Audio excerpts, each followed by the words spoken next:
Cricket, how do you build a race car? You put something together and then you take it apart and then you put it together, take it apart, take it.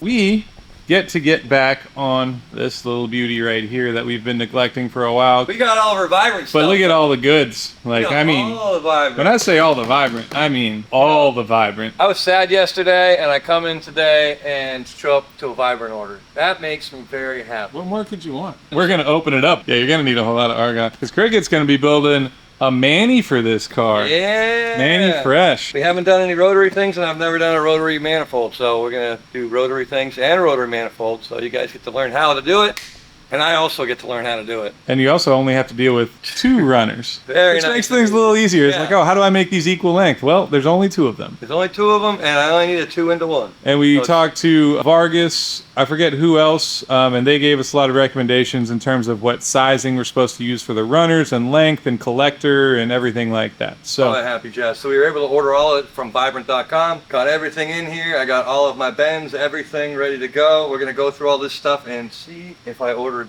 everything. I feel like I ordered more than enough, but we're gonna find out. Fred's questioning you. Hi, Fred. Hi, Fred. He's waiting on that argon delivery. Yeah, I talked Collete into the new HD clamps too from Vibrant. These are the ones that you don't lose the Penny little pin. pin, you know, because those are always so fun to lose. They just have a little pin right there. You push that. Boom. Nice and easy. Boom. Sweet. Boom. Shout out to Vibrant. Shout out to that packaging, too. Yeah, always doing the most. You can tell they don't give a f about the environment, but they do about your products. They care about us. That's what I care about. Yeah, it's like whenever you buy the fittings, everything comes in its own individual little plastic bag. You could order 50 of them, it's going to come in 50 bags. Now, we're going to get all this unboxed to show you all the goods. It's a lot of goods. All of our fittings, hoses, tie cuts, flanges, HD clamps, bends, straights, stainless, aluminum. Got the whole getup. This is, I believe, for 2 race cars. All of the Vibrant stuff for fabrication, I doubled up on everything so she can do a similar build with her FC. Yeah, her streetcar FC. So basically, a lot of the stuff's going to lay out pretty much the same way. It's going to use the same fuel rails, similar exhaust system, similar turbos. So if you're wondering why Vibrant's out of stock, It's Colette's fault. it's her fault. But we did put on a little bit more. We swapped out the Elite Johnny, and we're going with the stock one because everyone online has told Collete that it has better flow, and based off of the runners, we agree with you. Yeah, the other one has this big like manifold collector here, which apparently is just detrimental to your mid-range and turbo response. So these longer runners are going to do better for us. Now we have the adapter that's going to go from here to the throttle body flange. So if Cricket's feeling squirrely today, he could probably get the intercooler pipe or the intercooler itself mounted to the front of the car and then make a cold side intercooler piping. Yeah, but to do that, I also have to mount the front fenders, which nobody knows what those are yet, including us.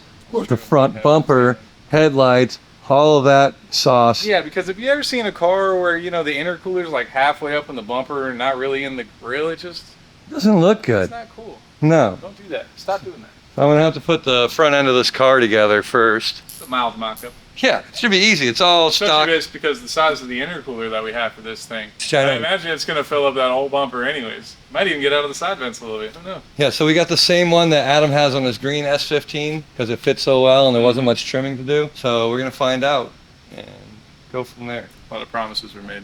Yeah. Yeah, so we have the intake manifold all done.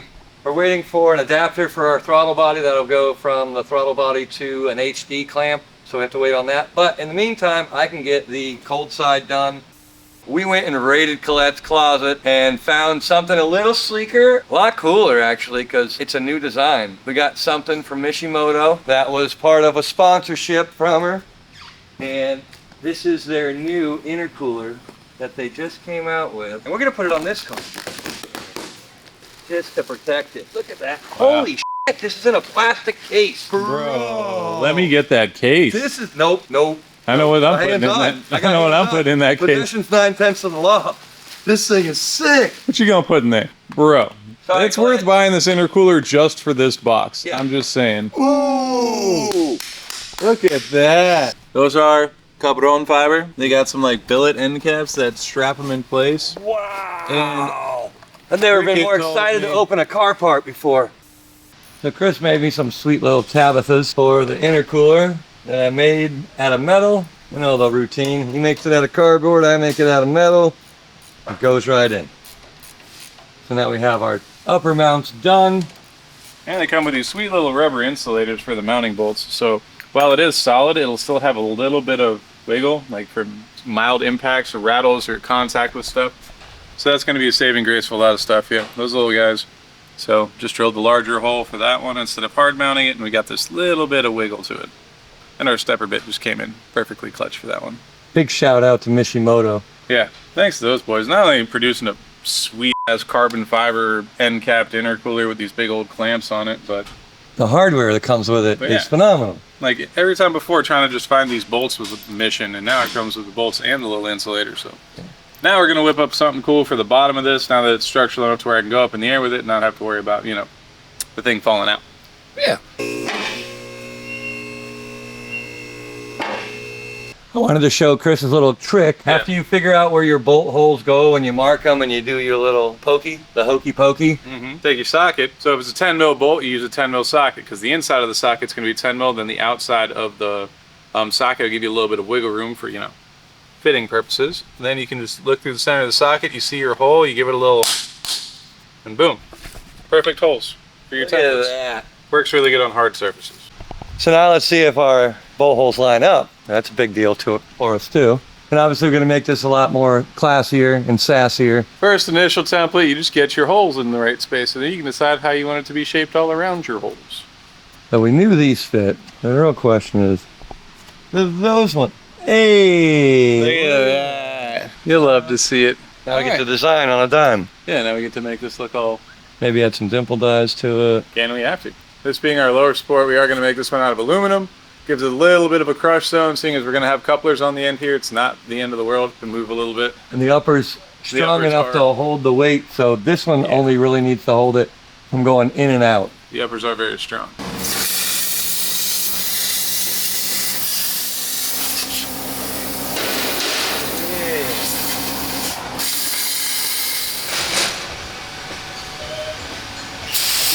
Oh shit. Motherfucker.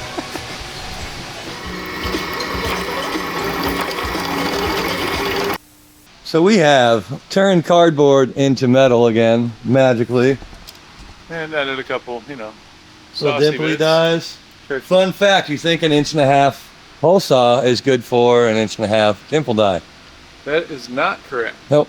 The boy had to do a little extra work, but it worked real good. Real classy. So no, this will not be available at drifthq.com. I'm not making these. Sorry. Yeah, what was that, Chris? We're here to inspire, not to provide.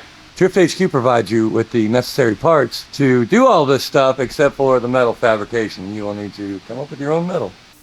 Alright, so we came up with an idea for our intercooler piping. We're going to do something like that. So you have your HD clamp on one side, HD clamp on the other side. Goes in there, and then it has room to move around it, you know? Wiggle room in case anything happens. It's really nice. Top and bottom. So we just do silicone right there, do a 90 to another 90 on each of those, and the bottom will be done. Nice. So while I'm doing that, Chris is over here with his rat's nest of a wiring harness, but he's going to tell you all of the cool that Haltech does for you and show how pretty this can actually turn into. It's still a little bit tight for what I want. I got to let my lay lengths sit a little bit longer, but I'm just trying to get it to this bridge where it splits between the front of the car, under the dash, and the rear of the car. Rear of the car, we got 3 fuel pumps, tail lights, brake lights, 2 turn signal wires. I think that's it. In the front, we have radiator fans, electric water pump. We have Headlights, blinkers, wiper motor, starter signal, all that stuff. So I got everything labeled. Haltech gives you this sweet paper that give you all these empty spots where you can write in all your functionality. And what's nice is every wire is a different color, aside from, you know, grounds and common like 5-volt references, which don't necessarily matter. Only for signal returns does it really matter. So I am going to be trying to learn how to program this. I had talked to Andrew from Haltech, and he walked me through a little bit about the setup on how these things go. And honestly, like, it's so much easier than some stuff we've worked with in the past, whereas everything is programmable, everything can be changed from one parameter to a different parameter. So something that used to be like a sensor reference can now be used as like a ground signal to trigger something like if you have like a ground output from your EC to turn the radiator fans on, it can convert that into a signal that your PDM can actually use. So Everything on this is going to be working through CAN bus data, and Haltech also has these sweet little CAN hubs where basically you just plug everything in. You don't have to add resistors. You can actually change all of the parameters of the CAN frequency on the software from Haltech, which is just the best thing ever. So you basically go in and tell them what wire is what on. Yeah, connecting it's to the almost ECU? to the point, to a certain point, where I could almost run all of the wires, not really paying any attention to what wire goes to what, and then just set parameters for what each wire does in the program, which is pretty sick. It's unbelievable. Shout out to Haltech. Shout out to those boys for How they do it, making I don't know. my life a lot easier today. I mean, given I already had most of the harness laid out before I found out all this information. But, you know, we know for the next time. So while you're sliding that down there, you keep it the same length, and that also tells you if you're tight enough or loose Yeah, it enough? also tells me if there's any like looped wires that are exiting where my concentric twisting is going, because if this catches on anything, then I'll know. It also helps keep lay everything flat. I only actually have to get it to here, because that's where it's going to start splitting between the 3 spots. So I'm almost there. It looks good from there to there. That's a real sexy patch right That little there. spot right there, yeah, I like that spot right there. So it's a new day. I'm working on the other side of the intercooler piping right now, while Chris has turned this smorgasbord of wires and gobbledygook to real pretty wiring harness. Gabagoo. Nothing is terminated or cut down yet, but I got the length I need to get it where I need to go.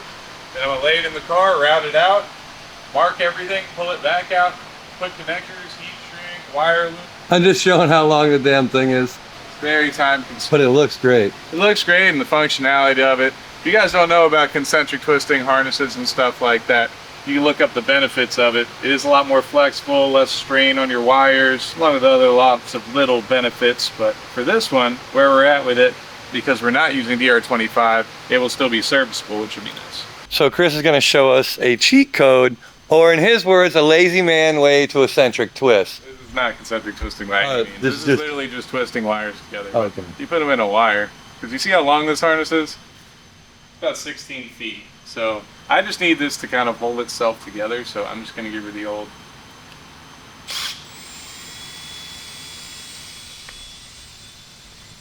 So how much less time did that take? A frustratingly lower amount of time.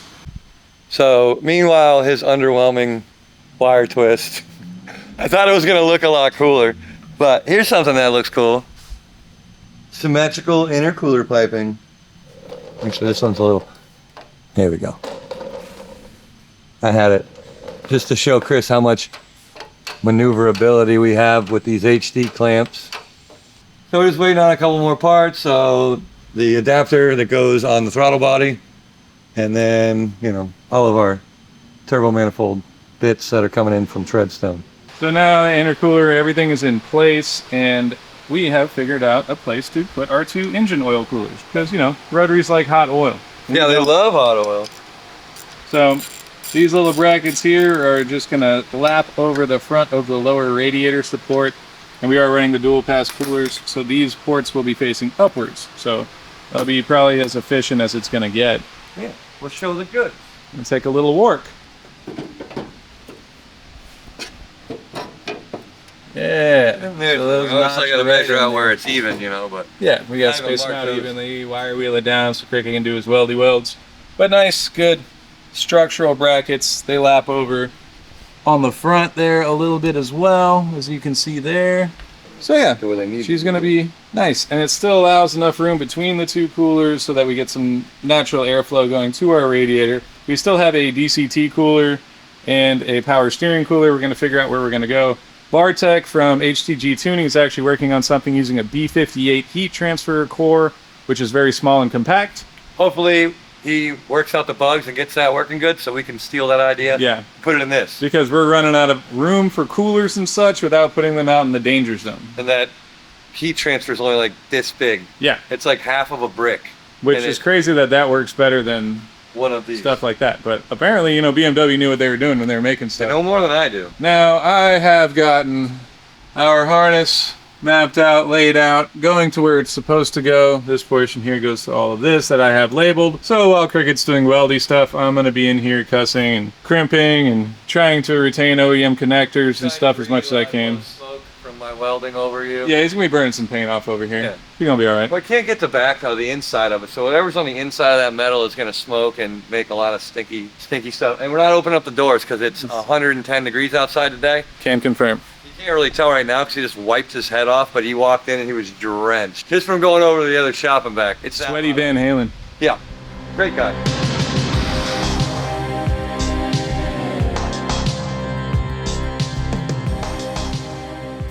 So I'm over here welding and I just see Chris bent over. I had to come take a look. He's elbows deep, both of I them. wish I was elbows deep. Oh. See why I didn't want to do this in the car? Trying to move the fuel level sensor. It's clipped in there real good. Yeah. So the sweet radium unit, dual tank with a surge. And then there is a separate bracket for a lift pump. So that way you don't starve fuel. Also the siphon feed from one side of the tank feeds into the top of this, and that lift pump actually feeds straight into the bottom of this, which is pretty awesome. But I have taken it apart and put it back together like 3 times. Once because I had it in the wrong orientation. Now because I have the incorrect fittings for it for the hose bar, because this is a slightly different diameter with these DW300s. And the last one because I have to switch these connectors. So they give you these adapters for these fuel pumps, which actually do fit perfectly in there. But why did they give you 20 feet worth of line? So this I imagine is for the lift pump, but the 2 adapters they gave me are both this long. So what I'm going to do is just take these and cut them down. I actually have leads here that are already designated for these fuel pumps, and just put them on the ring terminals on the top so that my power studs actually pass through to the pumps. But I already rewired everything for the fuel level sensor to work. That's going to go to the lid, and we're going to try to make that work in the stock display. We'll see how that goes. I just saw him over here struggle bus, full bus load. Yeah, I keep And taking it I apart had to and get it on everything. film for you guys. So what Chris is doing right now is he's finding every way to assemble it the improper way. Yeah. So you guys will know how to do it the proper way. You know a million ways not to do something. You only need to find one way that it does. It's like Thomas Edison, right? Well, while he's doing that, I have welded in and sprayed some primer on these. So the oil coolers are in place. And Ray or Collete will end up painting this, probably Collete. So I just want to put some primer on it just so it doesn't rust, because it's all raw metal. And we'll end up taking these back off once we run our lines and everything, so she can paint the whole engine bay. Minus obviously our shiny bits that are going to stay shiny bits.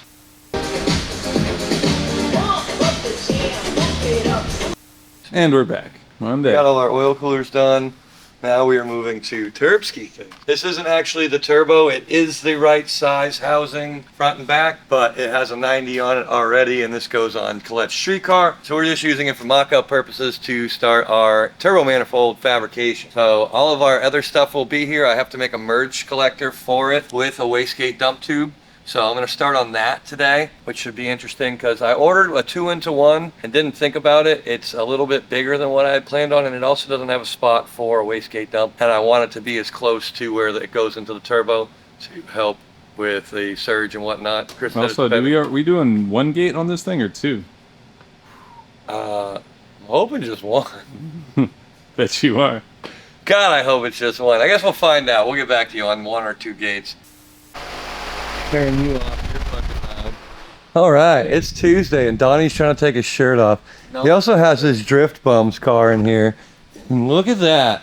At least he's doing something productive. He got rid of the VQ, so no more trumpet sounds. Let the people know how sad you're going to make me and tell me what motor's going into this. Going into this, it's gonna be a KA24DET. So Donnie doesn't believe in technology. Donnie wants to reverse technology. He's going to go backwards in time and put something that came in a 240 that people don't even like. Anyways, so what I was working on yesterday, I actually had 3 of these collectors made, and the 3rd one is already on the turbo that we mocked up, hanging by 2 chains over here, our famous wrapper. But I have the collector right there. I'm currently waiting on some bent pieces and bits from Treadstone to come in because some knucklehead ordered too big of piping. Yeah, it was me. So Chris had to return it and order some smaller stuff, and I'm just waiting on that on this side. So in the meantime, we decided that we were going to do a straight throttle body for the main reason. The 90 that came out this way, the way the motor is tipped, and the only way we can fit everything in here is to have the motor at that angle and the throttle body pitched up, and would end up coming out of the hood on this S15, and nobody wants that, including Collete. So we decided to go a straight John over. She already had the adapter plate for it, and I just did some quick cuts, and I have all of the piping taped up. It's not welded in, just that the V-band's welded, and then it's just tacked there on the 90. I'm gonna weld that in. So Chris is currently wiring up blinkers and Yeah, we got 2 flasher relays. I got all of this stuff kind of sorted out. So all of our stock high beams, headlights on, off, all that stuff, everything works. Starter signal will still come from this. Everything is still actually relayed back to the PDM. So instead of using a power input that distributes power, I grounded where the power originally went into whatever module I'm trying to control. So like turn signals, your power in is now a ground. So when you turn signal on, it sends a ground signal to your PDM, which then activates the circuit. So everything is still routed through the PDM, even though we are using stock circuits. Fuel pumps are wired, tail lights are wired, turn signals, brake lights, everything in the back. I have not wired the front of the car because we do not have anything really in the engine bay yet except for our headlights, because radiator fans, electric power steering pump, starter signal, wiper motor. And what kind of loom? I use DR25. I don't like... That's that heat shrink good stuff, right? Yeah, it's that chemical resistant, heat resistant stuff. The cloth stuff makes it easy because it's more serviceable if it's split loom, because you can go in and add a wire if you need to. But if you're confident in your wiring, which I am 80% of the time, then... Only 80%? Way to sell yourself, Well, that's why Tiger. that's why we test things before I loom it all the way, you know? Check continuity, make sure all of our circuits work. But then you seal it all up, and it's this good, heat-proof, chemical-proof, awesome wiring harness. But all requires using good wire and stuff like that. Otherwise, your wire insulation will melt before your heat shrink will actually melt. So So you won't even know that it's bad. hard lessons learned on that one. Lessons were learned. So this stuff you can definitely see if your wire melts. Yeah. Oh, you'll definitely know. But ideally with the PDM, your wires will never melt because it'll give you an over-circuit protection warning, and it'll shut down the circuit before it'll actually melt the whole wire. Ooh, And then because we do have everything identified by different wire colors in this, it's very easy to track what the problem is. So I know if output 16 is a blue and gray wire, then that blue and gray wire is output 16, say it's for my fuel pump, then I can just trace that wire back and try to find the short in it instead of just, you know, some people build harnesses all out of one color wire. God, I hate Don't those be that people. person. Don't be God, them. I hate you. You know what I'm noticing right now? Is that sweet little bracket right there. This little guy? Yeah, Cricket made me a little bracket for my 2 flasher relays for my turn signals to work properly. And I made a little connector here that disconnects it, so it's just like a sub harness for only that portion of it. Whenever we remove this, because the whole interior is getting painted, at least it's easier instead of disconnecting a whole bunch of spade connectors. All right, so we have our intercooler piping done on the cold side. On the hot side, we're gonna start doing something a little different. So CX Racing makes this. It is a reducer 90. It's cast, but the outside's brushed, polished, kind of finished, just like the piping is.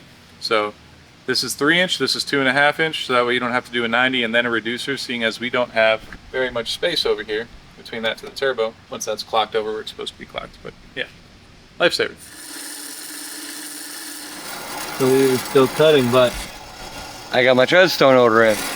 that's a nice thing. So all of my 90s came in. I got long radius 90s and then short radius 90s. Because they don't sell 45, so what you do is take a long radius 90 and you cut it in half and you make it into a 45. Check out a couple over here that I already made. Cricket man, yeah.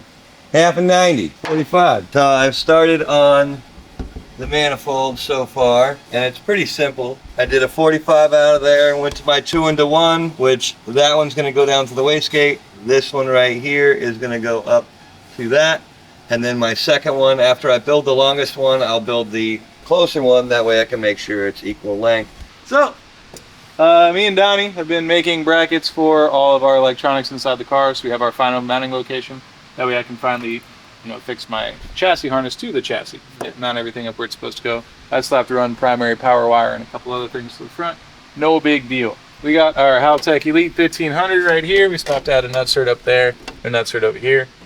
But You didn't do E. supposed to. We have our PD16 over here as well. So all that stuff's coming together real nice. And I made this little guy to hold our GCU in place. So I still got to clean it up a little bit, but fit, finish, mount. Real classy, Jeez. John. Real And Donnie insane. got a hold of the bead roller today. Oh yeah, You know, little step outs for those things. You love to see it. Yeah. Well, we've been doing that. Cricket's been doing Manny stuff. Manny fresh. So I got my first runner all tacked in place.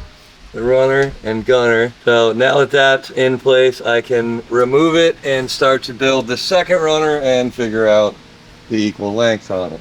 Gary. Pretty. She is pretty. So this will be one of the few things that doesn't get powder coated in the engine. So we went with the silver John. Neutral, billet, matching kind of. It is Yes. billet. Topper. Yeah, billet. So it'll match all the other billet bits that we have in there. So look really good. And then we'll have wastegate blankets for it and everything. But I need these in order to make sure that they're gonna fit down yonder. So I think if I go out far enough, I can just have that one point straight down the outlet. Yeah. Yeah, right in there.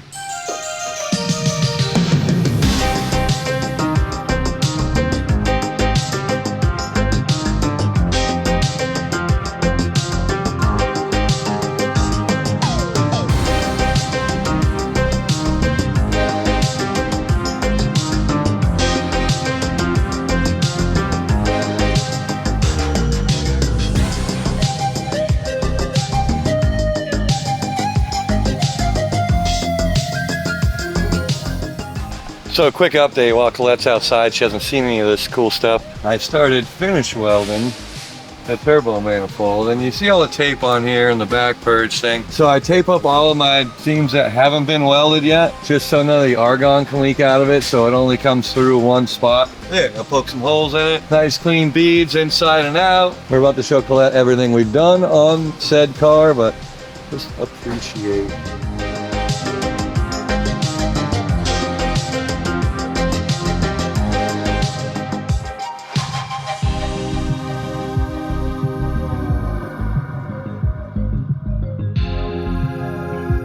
So updates being that the manifold is in here, we have the correct turbo and compressor housing. We have now been messing with the radiator. I built a cardboard shroudy. The Cricket is going to turn into aluminum. Yeah. And we got this kit from MA Motorsports, which is the MR2 electric power steering pump. So while he's messing with this, I'm going to find the best location to put that guy, where it's not going to be in the way, where it's not going to heat soak, and we still have easy access to the lines. These do have to run an external reservoir, so I have to take that into account. I already popped the fitting out that has the reservoir inlet fitting that goes into there. That was the Preston one, right? Yeah, it was pressed in, and it sat out at a weird, crazy angle, where I wanted to put it wasn't going to work. So if we weld a little 10AN on there, it'll give us a little bit more room, plus I can orient a little bit before I stick it in the car. From CAD to reality. Shut up. So as you can see, our shroud does indeed overlap our end tanks. It's because we have two giant 12-inch fans, which are actually like 13 inches, that need to fit on top of there. So without us overpassing the sides of where the fins are, they won't fit. They barely fit like this. Yeah, and they barely fit concurrent. So we did offset one fan higher than the other to try and kind of give us a little bit more space left to right so that we're not overlapping. And also our electric water pump is going to be fed off of this lower port, so that way if we mount the pump down here, at least we're not too worried about space and clearance. Chris wanted to give me a little extra work, so he made these cool little smooth cutouts. Well, he designed them, I made the cutouts. Yeah, we're going to make a kind of rounded, contoured, pretty little... Yeah, I'm going to weld it and I'm going to grind it down just like Chris likes, aluminum to be grinded for some stupid reason. It looks like it's all one piece. It looks real clean when you do it, yeah, because it looks like it was all molded together, like you have some fancy stamp. You don't really. Weld it up and then sand it down, use a dual action with some wax. They should definitely make these stamped. Sometimes Chris likes to do fabrication stuff, especially when it comes to geometry math. He loves it, so he's going to teach you guys a little cool skill on how to find the center of a circle. So if you have your nice clean 90 here, I usually mark it in 3 spots just so we can be 100% sure that all 3 match over, because an X is always going to cross, but if the third one crosses at the same center point, one corner here, where it overlaps there and where it overlaps there. So that's one. So we mark a straight line from there to there. Then our other one we had was from here to here. So we take that one and mark it. And then our third one is here to here.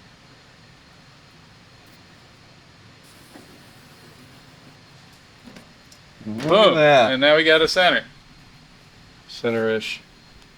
There's no ish. Just kidding. Unless your 90's not an actual 90, then...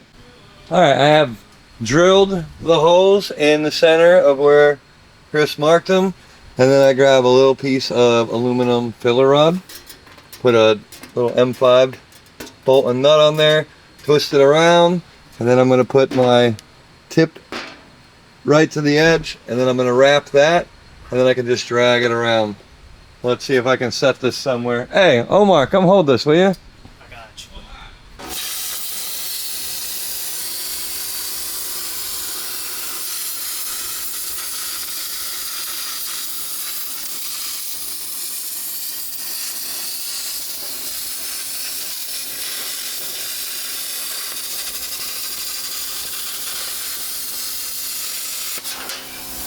Right.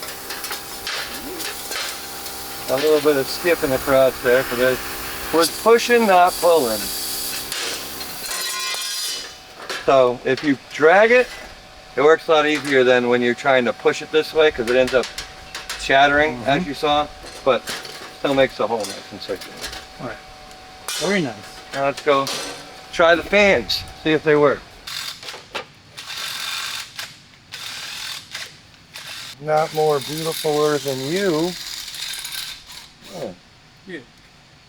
So we have Shroud. Now we're doing little cutouts and bendy boys. So he made this little swirly boy, and that's going to get welded right in the corner. Look at the fitty. It's beautiful. Click right into place. So basically just cut a strip that's an inch long or an inch wide and just left it long enough to where I can make my bends and then cut where I need to. And then we took the socket that we used, that Chris used to make a template out of, and we just put it in our vise, clamp it down, try to get it to where it's even right there on the middle. Aluminum, so it's nice and easy to just bend it. Boom. Well, you got perfect radiuses. Radiuses. Cut that right there and it'll click right into place. And then do another one here and another one there. Weld them all up, sand this down. It's probably going to get painted or something. Probably. Everything else is, so. Yep, then we can figure out where we're going to put our water pump, and then we can also figure out if we can fit our power steering cooler where we want to put it, or Yeah. a DCT cooler for that matter. DCT and power steering cooler. We have 2 more coolers to find holes for, and you just filled one of them up with the power steering pump. It looks good over there though. Did you show the goods? No, I'm going to show the Go goods. show the goods. I did find a good location away from heat and everything for our electric power steering pump to mount. So that is tucked up there. It doesn't look like much space, but there actually is a fair amount of space around it. Our connectors for the power steering will actually be passing right through the firewall over here. So that makes it nice and close. I don't have to run a bunch of wire through the engine bay. High pressure outlet is there pointing towards the engine, and a 90 clears it with about 3/4 of an inch slack to the engine itself. So that 90 will loop over and go to our high pressure rack fitting over here, which I just clean painted this. GK Tech hooked us up with these sweet crossover lines that we got installed now as well. So we ready to go.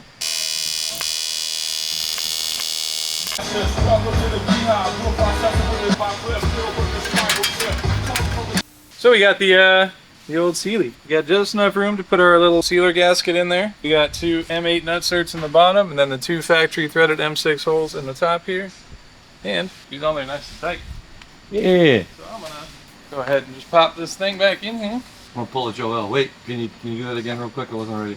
D Joel just to mess with us back. Wait. Go back. I didn't. Do it again. Yep.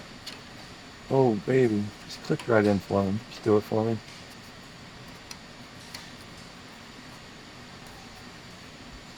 Yeah. Fans. Fantastic. These are not the fans we're going to be using. These are used fans because we have the correct size of what you ordered, but we don't have the right ones yet. So disregard the dirty fans. Yeah, so we stole these from Mona Lisa because we're doing different fans anyways, bigger radiator, bigger fans, whatnot.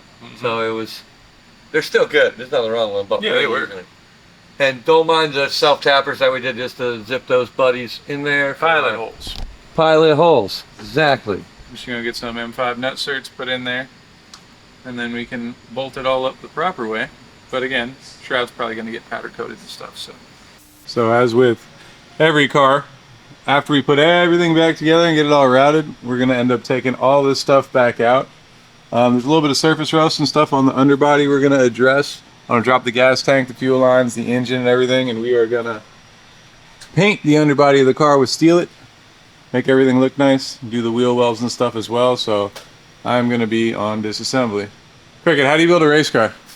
You put something together and then you take it apart and then you put it together, take it apart, take it 100 times and you're almost there. And then you got a race car. And then you almost have a race car. Then 2 more times and then you got the race car. Yep.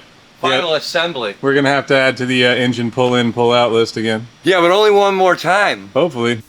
All right, so as you can see, the car has pretty much nothing left in it. We got the engine out, the gas tank out, all the heat shields and everything off the gas tank straps. Everything that needs to get painted or powder coated is off the car now, so we can at least update that. And we are getting ready to steel it, the whole underbody of this chassis. So Cricket is taping off all of our random holes so we don't get blow through. We are going to be steeling the inside of the front wheel wells, the whole underbody of the car, the rear wheel wells above where the gas tank is. And so anywhere we see rust and stuff, we'll wire wheel down to prevent anything from happening. That way, when we assemble everything, we can put it together once and be done. I say once, but we already took it apart again. But at least all the suspension stuff can go in there one time, then we won't have any more problems.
All right, so you guys saw all the updates that we did on Colette's car, doing the turbo manifold, all that fancy jazz. We're gonna stop with that right now because we have a whole lot of other stuff that we need to do to her car. Yeah. So speaking of powder coating and sandblasting and Cerakoting and all that fun stuff, we got all of our F30 parts back from the powder coater and Cerakoter. We got our expansion tank, water neck, intercooler pipe, pressure housing. As you guys know, the whole engine's gonna be all blacked out. So we also have our exhaust housing, wastegate dump tubes, downpipe, and our R-Tech manifold with all of our EGT bungs and everything already welded in it.